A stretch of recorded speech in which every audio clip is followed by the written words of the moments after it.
El discurso a mis estudiantes. Este es el tema de un libro muy bueno.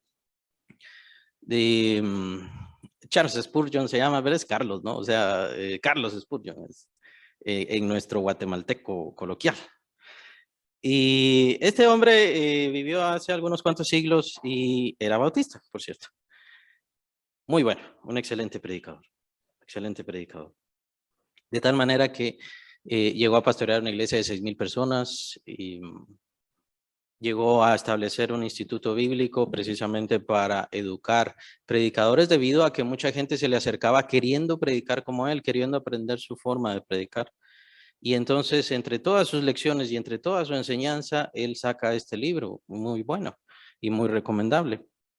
Es un poco raro de que siendo estudiantes, es decir, personas que están estudiando para el evangelio, para predicar el evangelio del Señor, la primera lección que les da es: tienes que estar convertido. Es muy extraño. Tienes que estar convertido. Si no estás convertido, si no hay una transformación en tu vida, simplemente no puedes predicar el evangelio. Obviamente tenía razón. Lo raro es que habla sobre predicadores, que es algo obvio, ¿no? Alguien que quiere estudiar la Biblia y que quiere predicar la palabra de Dios, pues obviamente ha sido convertido, ha sido transformado por Dios, pero lo cierto es que no. Lo cierto es que no. Muchas veces lo que pasa es de que el evangelio es más como una tradición. Ahí es donde me educaron, ahí es donde crecí, ahí es donde nací, etcétera. Y es algo obligatorio. Pero hay una transformación en su vida. Es decir, le ha tocado a Dios su corazón.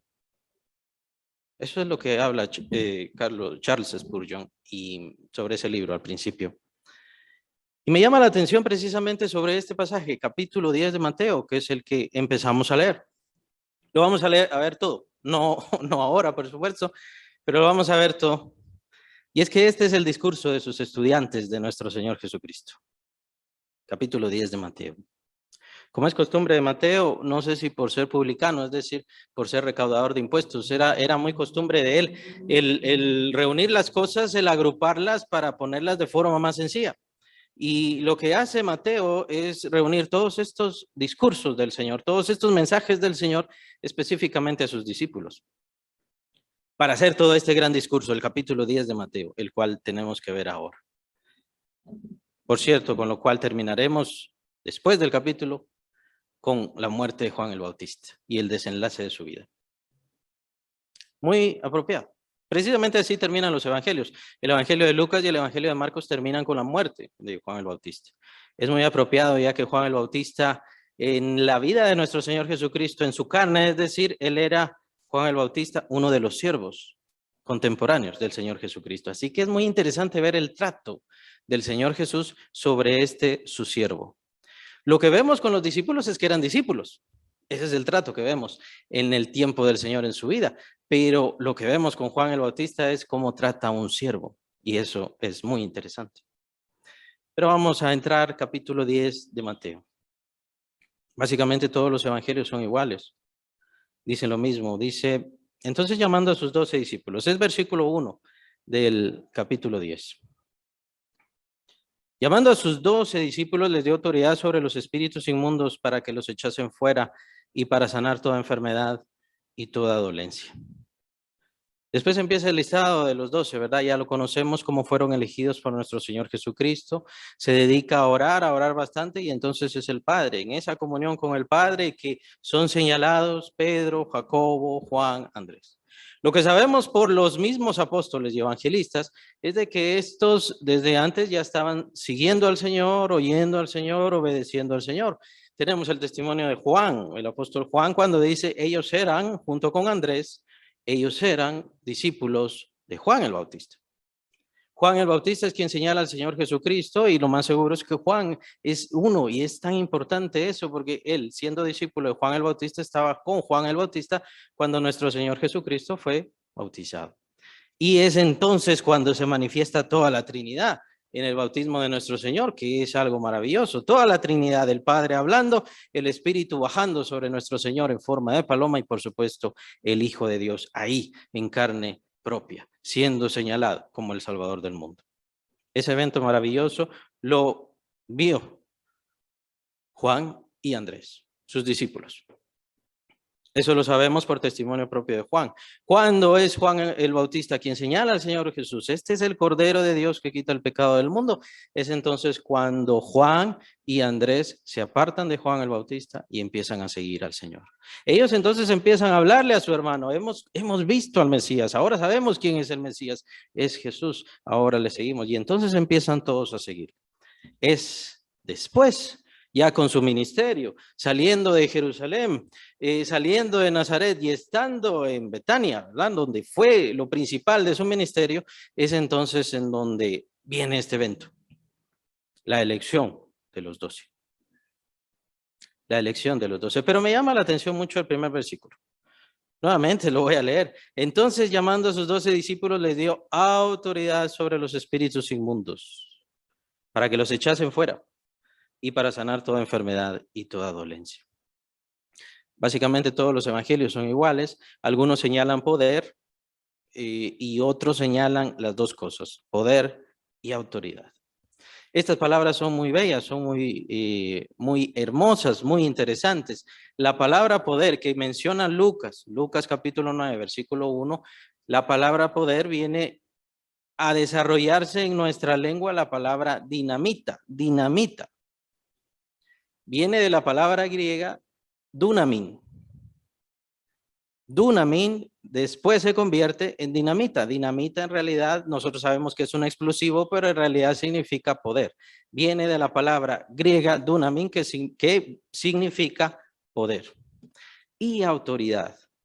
Es muy interesante que Lucas usa las dos palabras, poder y autoridad. Dunamin, kai, exousian.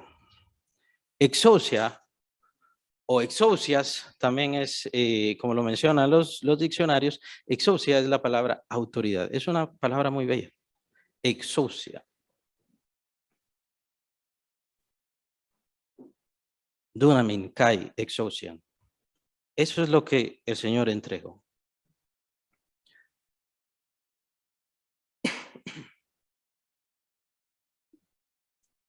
¿Queremos ser una verdadera iglesia de Cristo? Bueno, tenemos que entender que el Señor nos ha entregado dos cosas principales: su poder y su autoridad.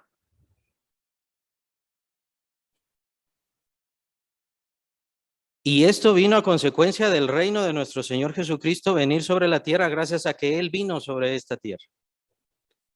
Así que nosotros no estamos en una situación de ayuda social, cuidado fraternal, consejería sencilla nada más. Poder y autoridad. El Señor Jesucristo le ha entregado poder y autoridad a su iglesia. Este mensaje lo vamos a ver repetido más adelante cuando el Señor envía a los 70. Aquí envía a los 12, después va a enviar a 70 y por supuesto en el capítulo 1 de Hechos ya envía a toda la iglesia, a todos los discípulos. Y recibiendo el Espíritu Santo, entonces recibiréis poder cuando haya venido sobre vosotros el Espíritu de Dios. Entonces me seréis testigos. Recibiréis poder. ¿Por qué la iglesia no tiene poder? Porque yo no tengo poder. Porque yo no tengo autoridad. Esas dos cosas le entregó el Señor a su iglesia y esas dos cosas le entregó el Señor a sus discípulos. Vean, llama la atención mucho porque los católicos, el catolicismo, mejor dicho, saca a los demonios por medio de ritos, por medio de medallas, por medio de agua bendita, por medio de diferentes rezos y diferentes cosas. El Señor simplemente entregó autoridad, el Señor simplemente entregó poder. Lo cual indica que nuestras palabras tienen poder y autoridad, nuestro ser tiene poder y autoridad como hijos de Dios revestidos por el Espíritu Santo que somos. El punto es que pareciera como que no, o no lo creemos, o no lo entendemos, o tal vez lo queremos para otra cosa. Hay muchas desviaciones ahora, es muy interesante, muy chistoso, porque yo declaro esto, yo declaro aquello, yo decreto aquí, yo decreto allá. Qué bueno fuera, sería excelente, qué bueno. Pero, ¿y por qué no decreta sobre su propia alma? ¿Por qué no declara, voy a leer más la Biblia? es que decretan y declaran riqueza, el Señor me va a hacer millonario mañana, el Señor me va a dar todas estas cosas después. ¿Por qué no decreta sobre su alma? Yo decreto que voy a tratar mejor a mi familia. Yo decreto que voy a dejar de pensar mal. Ni una vez he escuchado eso, ni una. ¿Por qué? Porque no es cierto. Y no solamente que no es cierto, sino ellos mismos prueban su propia egolatría, ¿no? Su propio egocentrismo. El poder de Dios, yo lo quiero para que me dé dinero. Nada más. Punto. Muestran su propio corazón. Pero el verdadero poder y autoridad de nuestro Señor ha sido dado a través del Espíritu Santo, usándonos a nosotros como instrumentos. De pronto resulta de que el nombre de Jesús, pues ya no es el nombre de Jesús, es que ese no es el verdadero nombre. Jesús no es el verdadero nombre, usted tiene que llamarle Yeshua. Porque si no le llama Yeshua, pobre Jesús, no entiende. De pronto ya no fue Yeshua, entonces fue Yehoshua. El verdadero nombre es Yehoshua y en realidad nadie lo sabe, porque el hebreo es muy gutural. Es perdón la expresión, es como un gargajo, ¿no? Es de esa forma, como estar haciendo gargajos, es de esa forma como se hace el hebreo. Entonces nadie puede expresar el nombre del Señor y nadie lo ha conocido, no es cierto, pero le ponen poder a eso y le ponen misticismo a eso, es que ese es el problema, el misticismo. El Señor viene a romper y deshacer completamente todo misticismo. Yo le he dado a mi iglesia mi autoridad y mi poder. Mi autoridad y mi poder. ¿Por qué? Porque el reino de Dios ha venido, el reino de Dios vino con el Hijo de Dios y al rasgar él su piel por medio de esa cruz, el reino de Dios, la luz que venía a él, que estaba en él, llegó a todos los hombres. Es un mensaje, la expresión del verdadero poder divino. Y es algo maravilloso, que nosotros todos somos portadores. Todos nosotros somos portadores. Empieza a pensar en su mensaje. Empieza a pensar en el mensaje del Señor que ha recibido. El mensaje de nuestro Señor Jesucristo es el mensaje más poderoso que ha estado sobre la tierra. No existe ningún mensaje así. Mueve, sacude personas. Lastimosamente muchas personas han utilizado el mensaje de nuestro Señor, incluida la Iglesia Católica, para asesinar personas, para torturar personas y para violarlas. Por la propia credulidad. Por supuesto que todas esas cosas las ha juzgado el Señor y las seguirá juzgando. Pero lo que yo quiero que entiendan, hermanos, es de que hemos todos recibido algo maravilloso en nuestras manos. Algo preciosísimo. Empezando por el mensaje de nuestro Señor Jesucristo, el Salvador del mundo. Aquel que, siendo Dios, le amó tanto su alma, amó tanto a su familia, que entregó todo, que lo dejó todo, que se volvió pobre y se entregó hasta la muerte por usted. Eso sacude el alma, eso transforma corazones. Y lo sigue haciendo y lo seguirá haciendo sin importar cuántos años vivamos. Lo sigue haciendo. Lo que pasa es que lo han dejado de creer, lo hemos dejado de creer, hemos pensado en otras cosas, o peor, se le ha tratado de dar añadidos. Jesús no fue suficiente. No, es María. Por un lado. El sacrificio de Jesús no fue suficiente. No, tiene que andar de puerta en puerta predicando. Entonces, así podrá salvarse y podrá salvar a otros. El sacrificio de Jesús no fue suficiente, según dicen algunos. Fue completamente suficiente porque Él era el Hijo de Dios y su sangre fue maravillosa y es infinita porque es la sangre de Dios. Dios vertió su vida para poder limpiarnos a todos nosotros. Es un mensaje contundente. Y ese es el mensaje que tiene autoridad. Y ese es el mensaje que tiene poder. Eso se nos olvida. Eso se nos olvida, que el principal es Dios, que el principal es su Hijo. Nosotros no. Lo principal es que su Hijo sea glorificado porque Él fue el que fue colgado en ese madero, crucificado en ese madero, para que nosotros tuviésemos vida, para que nosotros no sufriésemos ningún castigo. Lo que hemos sufrido hoy, hermanos, lo que estamos sufriendo hoy no es nada en comparación de lo que sería sufrir la condenación eterna y la ira de Dios. No es nada. Es por eso que les decía hace un momento, tenemos que estar felices y contentos. La ira de Dios se ha apartado de nosotros y tenemos paz con Dios gracias a su Hijo Jesucristo. El que no quiera creer, que no crea. El que no quiera acercarse, que no se acerque. El que no quiera entender, que no entienda. Ese es el mensaje que tiene poder. El reino de los cielos sufre violencia, dice el Señor Jesucristo en una porción. El reino de los cielos sufre violencia, pero son pocos los que lo arrebatan. Depende de usted si quiere arrebatar ese reino. Depende de usted si quiere ser importante en ese reino. Depende de usted si quiere hacer la obra del Señor. Él ya le dio su poder, Él ya le dio el reino, Él ya le dio el mensaje. Depende de usted. Nadie lo hará por usted. La convocatoria es para todos.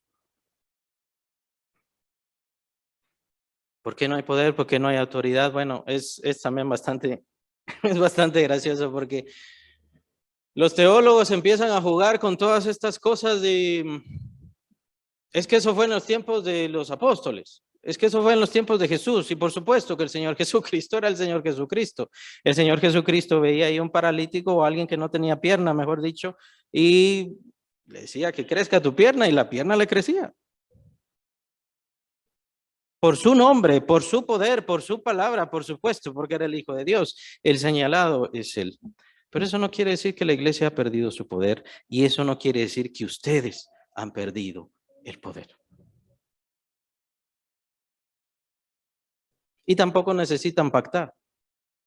Y tampoco necesitan hacer ciertas artimañas, como se hacen también, especialmente ahora. Y se seguirán haciendo y serán peores, por cierto.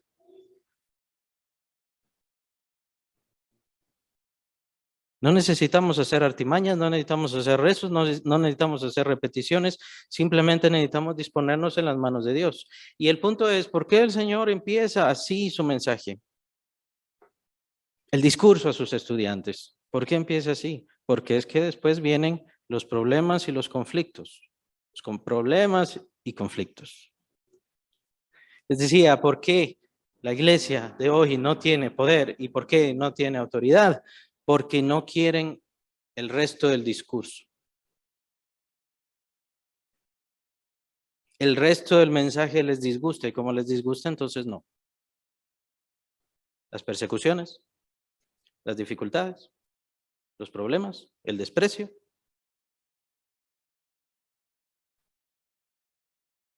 Como no tenemos todas esas cosas, entonces lo primero, lo fundamental, lo principal, y esa dirección del Espíritu Santo, pues no viene a nosotros. Es por eso que tenemos que trabajar.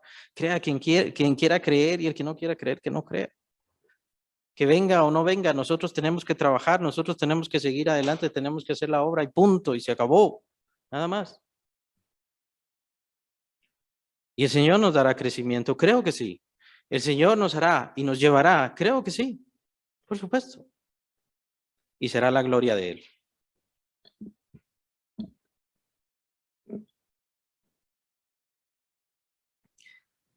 El mensaje del Evangelio es un mensaje que exige toda la vida. Se los digo de una vez. Lo vamos a ver en el discurso más claramente, por supuesto, pero desde ya se los digo. Por supuesto, yo sé que no todas las personas vamos a decidir, sí, yo me voy a entregar completamente al Señor y voy a hacer todo eso, porque exige mucho. Hay mucho sacrificio. Pero consideren que no les estoy diciendo, si ustedes no hacen eso, se van a ir al infierno. No, no estamos diciendo eso para nada.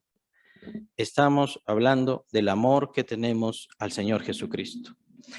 El Evangelio, cuando exploramos los Evangelios, la idea es que transforme nuestros corazones. Si usted ha leído los Evangelios y si usted se ha quedado igual, pues no ha entendido los Evangelios. Porque los Evangelios lo que hacen es transformar nuestros pensamientos y obligarnos a impulsarnos a lo que no he hecho, tengo que empezar a hacerlo. Lo que no soy, tengo que empezar a hacer. Son libros transformadores. Son libros que cambian el alma.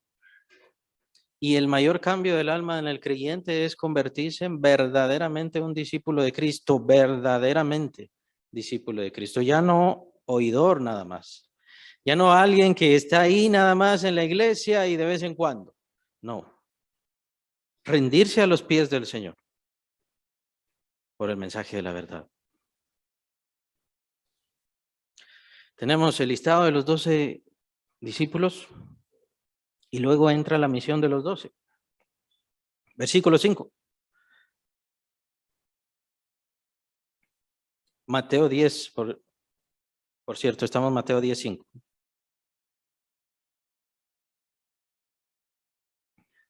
A estos dos envió Jesús y les dio instrucciones, diciendo, por camino de gentiles no vayáis y en ciudades samaritanos no entréis, sino id antes a las ovejas perdidas de la casa de Israel. Esta ordenanza se la da precisamente porque era el ministerio del Señor Jesucristo. El ministerio del Señor Jesucristo se basó en buscar no a los gentiles, aunque le predicó y evangelizó y sanó a varios gentiles, pero no en buscar a los gentiles, sino en buscar a Israel. El ministerio de los discípulos sí se iba a centrar al mundo entero.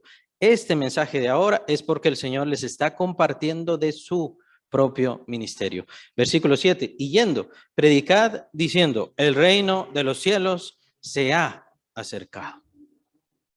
Se ha acercado. Qué interesantes esos mensajes. Y siempre cuando vemos estas palabras tendríamos que recordarnos el principio del ministerio de nuestro Señor Jesús. Y no solamente el principio del ministerio del Señor Jesús, sino también de Juan el Bautista. Juan el Bautista empezó con las mismas palabras. El reino de los cielos se ha acercado. Pero faltó una cosita.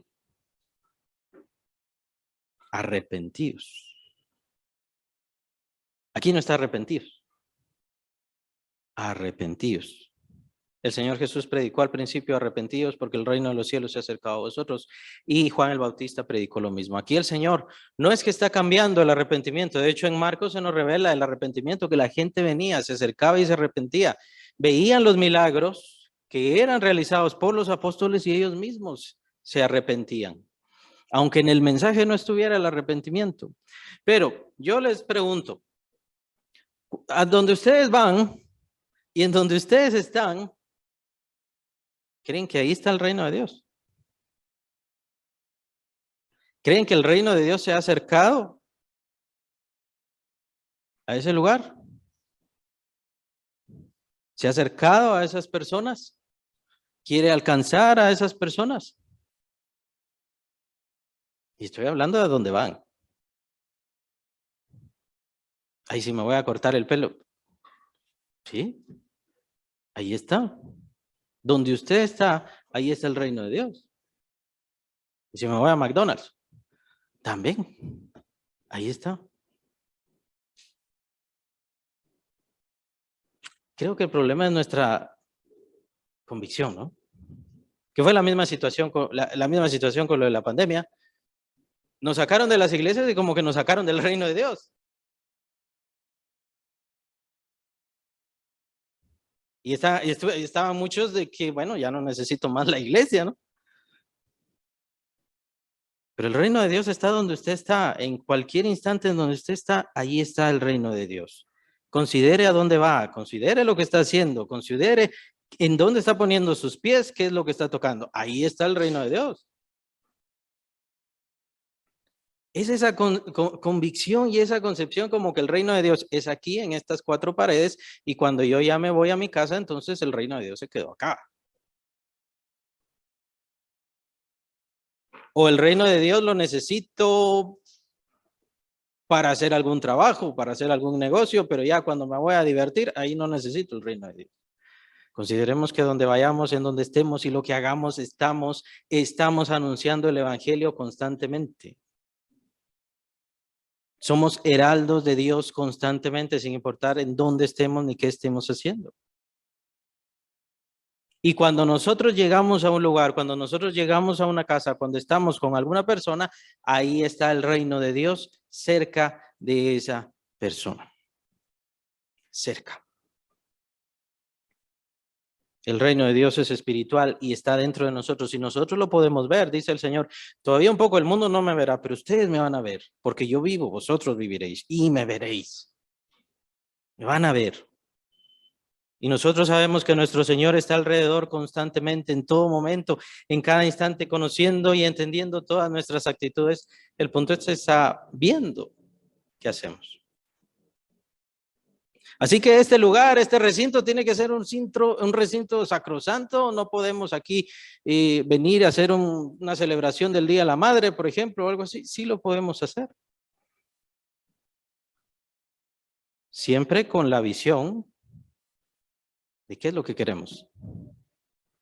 De dar gloria a Dios, de dar honor al Señor y por supuesto de llamar almas al conocimiento del Evangelio. El reino de Dios, donde quiera que estás, donde quiera que vayas, donde quiera que estés, donde sea que pienses, ahí está el reino de Dios. Contigo. Ahí está el reino de Dios. Y esa concepción nos hace falta. A veces por no sé, enfermedades, distracciones, entretenimiento, cualquier otra cosa, entonces se nos olvida. Pensamos que estamos solos, nos sentimos mal, nos sentimos decaídos o cualquier cosa, pero ahí está el reino de Dios. Y qué bueno fuera que nos dispusiéramos a hacer solo cosas de Dios y de su reino y de su gloria, especialmente cuando vemos inconversos. Ahí está. Y Dios puede obrar con ese inconverso. Si yo le estoy hablando, aunque estemos en la calle, aunque estemos en algún restaurante, sí, puede obrar, porque el reino de Dios está ahí. El reino de Dios nunca se ha detenido. Sanad enfermos, limpiad leprosos, resucitad muertos, echad fuera demonios. De gracia recibisteis, dad de gracia. Vean qué importante fue para el Señor Jesucristo compartir este poder, dárselo a sus discípulos para que sus discípulos tuvieran fe. Entiendo que ese es uno de los grandes problemas de nuestro tiempo. Están todos estos grandes teólogos hablando y hablando y disertando tantísimas cosas. Es que somos continuacionistas o somos sesionistas y empiezan a hacer sus grandes teorías cuando Dios jamás ha hablado. El poder de Dios jamás se ha debilitado y la iglesia de Cristo sigue siendo la iglesia de Cristo. Claro, ¿cómo va a obrar Él? Es otra cosa. ¿Qué es lo que Él quiere hacer? Es otra cosa. Pero yo creo firmemente que el reino de Dios sigue teniendo poder, que el poder divino sigue estando a nuestra mano como hijos de Dios y como iglesia de Cristo que somos. Hasta cierto punto no sirve mucho que yo lo crea nada más, porque yo no soy la iglesia, yo soy una parte de la iglesia. Pero creo, y ojalá creyéramos todos. Es que Jesús era el Hijo de Dios y nada más Él podía levantar a los muertos, ¿no? Resucitad muertos. Vean, versículo 8. Resuciten muertos ustedes. ¿Quién? Judas Iscariote. Judas Iscariote, el que después lo iba a entregar por un poco de dinero, un miserable dinero. También levantó muertos.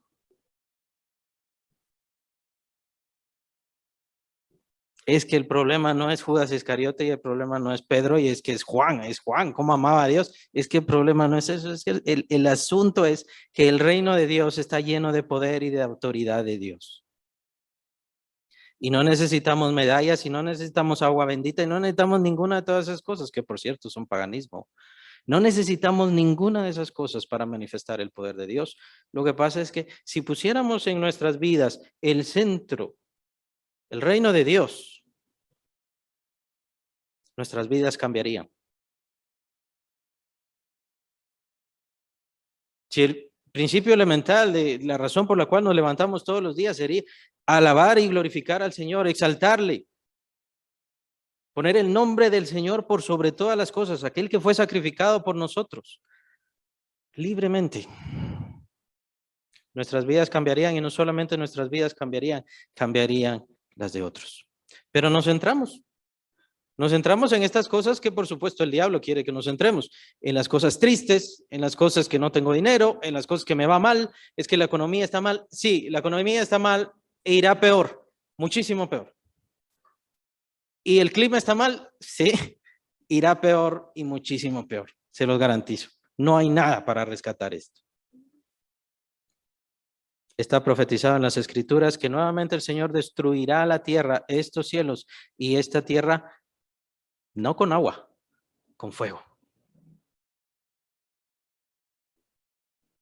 Entonces, por eso ese gran calor, sí, en parte. El Señor nos está preparando al mundo. Ya viene el fuego de su ira. Este mundo está destruido y sentenciado. Pero nosotros tenemos el reino de Dios. Nosotros tenemos el reino de su Espíritu Santo. Y tenemos el poder y tenemos la autoridad. ¿Quién quiere usar ese poder y esa autoridad? ¿Quién quiere vivir glorificando al Señor, a su Señor?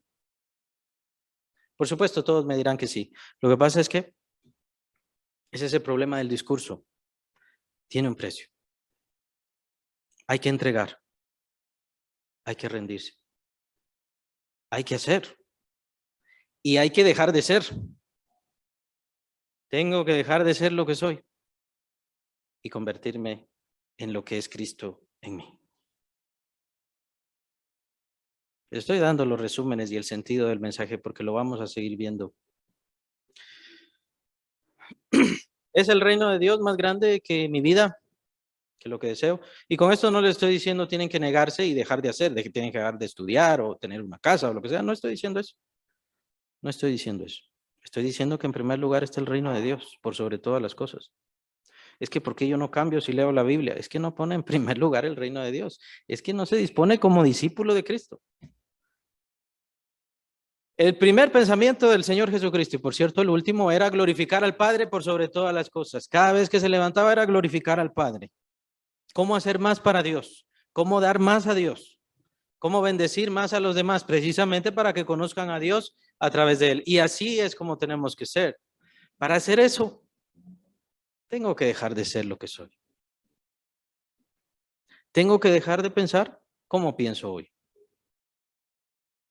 Y tengo que pensar como Él quiere que yo piense. Qué cosas tan maravillosas, ¿no? Vean, pareciera algo paradójico. Qué cosas tan maravillosas. Levanten muertos. Y esa es la palabra que se utiliza. Levanten muertos. Echen fuera a los demonios. ¿Por qué? Porque yo les he dado mi autoridad. No necesitan hacer un gran rezo. No necesitan utilizar la medalla, el medallón, el pañuelo bendecido, que muchos evangélicos, por cierto, lo están utilizando.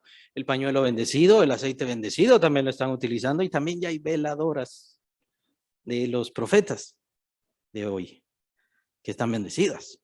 Gracias a Dios. ¿No?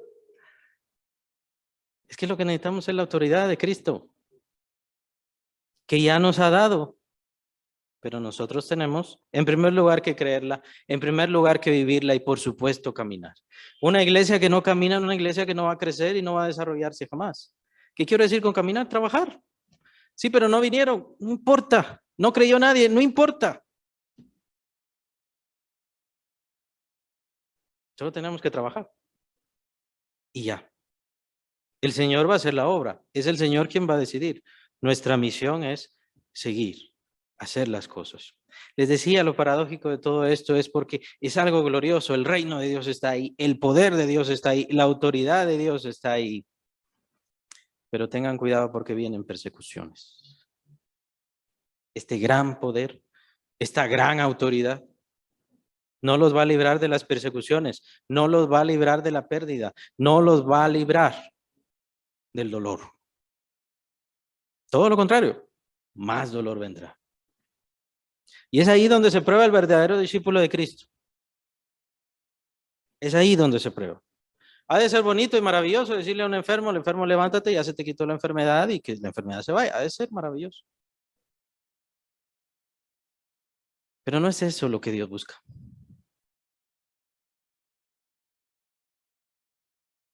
Ha de ser fascinante, espectacular, ver ahí a un muerto y decirle, enfermo, muerto, levántate, y que se levante. Ha de ser increíble. Pero no es eso lo que Dios busca, ¿saben por qué? Porque Dios lo hace. Dios está buscando quien dice, como dijo Isaías, heme aquí, envíame a mí. Dios está buscando, quien, como dijo Job, aunque me matare, en él esperaré. O como dijo David, aunque mi padre y mi madre me abandonen, con todo, Jehová me recogerá. Esa fe, esa confianza, esa entrega, esa disposición. Pero sí duele. Duele. Hay mucho desprecio, hay mucho desinterés, hay muchísimas cosas, muchos males vienen. Pero de todas maneras lo que el Señor quiere es que resistimos, seguimos adelante, aguantamos, toleramos, la economía está mal, el clima está mal, el mundo está mal, el pecado es espantoso, no existe arrepentimiento por nada, no existe arrepentimiento. Y por supuesto las iglesias tampoco están predicando arrepentimiento.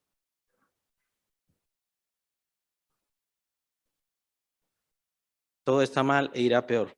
El punto es, el Señor está buscando a sus hijos, a sus discípulos. ¿Quiénes quieren obedecer? ¿Quiénes quieren seguir adelante? ¿Quiénes quieren esforzarse, esmerarse y trabajar? A él le toca la ganancia, a él le toca la obra fuerte, a él le toca lo difícil, a él le toca resucitar muertos, y estamos hablando muertos espirituales. Estos muertos físicos sabemos que más adelante murieron, no sabemos cuánto tiempo después, 1 año, 5 años, 20 años después, no lo sabemos. Pero el que resucita espiritualmente, resucita una vez para siempre, por todas.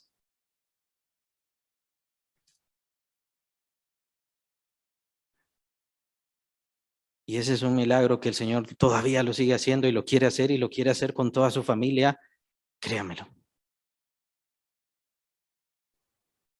Quiere transformar todas sus almas. Y sí, es que va a la iglesia, es que no necesariamente. Quien va a la iglesia ha resucitado. Por eso les hablaba de Charles Spurgeon. Les decía desde el principio, el mensaje de sus estudiantes, el mensaje a sus estudiantes de seminario para poder predicar, lo primero que les dijo es, tiene que nacer de nuevo. Tiene que haber una transformación en su alma. No porque desde pequeño o desde siempre me llevaron a la iglesia, por eso soy creyente. Usted no es creyente porque le llevaron a la iglesia. Si usted es creyente, tiene que ser creyente porque lo sabe de adentro, porque lo conoce a él en su interior. Él se le manifestó y él le resucitó. Y si no tiene eso, entonces sígale buscando y sígale pidiendo y siga pidiendo, porque se está perdiendo de lo mejor y se está perdiendo de lo más importante. Que el Señor toque su corazón y guíe y dirija su corazón para siempre.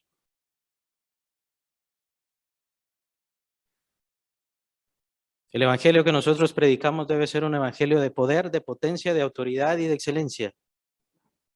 Pero nosotros como discípulos de Cristo tenemos que disponernos, si a sufrimiento, a sufrimiento. Si a mal, a mal. Si a escasez, a escasez. ¿Estamos dispuestos? ¿Estamos listos? ¿Estamos preparados? ¿Queremos hacerlo? ¿Queremos sufrir por Cristo? ¿Queremos dejar cosas? Mi tiempo de entretenimiento, mi tarde de entretenimiento, lo que sea. Estoy dispuesto a dejarlo por Él. Y sí, el Señor siempre nos va a demandar. Los deseos de la carne son contra los deseos del Espíritu. Los deseos del Espíritu son contra los deseos de la carne, nos escribe el apóstol Pablo en Gálatas. Y siempre se van a contradecir unos con otros para que no hagamos lo que queremos. Así que tenemos que acostumbrarnos a hacer la obra de Dios. Pero hoy no tengo ganas, pero tengo que hacer la obra de Dios. Estoy cansado, pero tengo que hacer la obra de Dios. Me tratan mal, pero tengo que hacer la obra de Dios. Eso es lo que falta. Esas cosas hacen falta para que seamos una iglesia verdaderamente poderosa. Que el Señor les bendiga.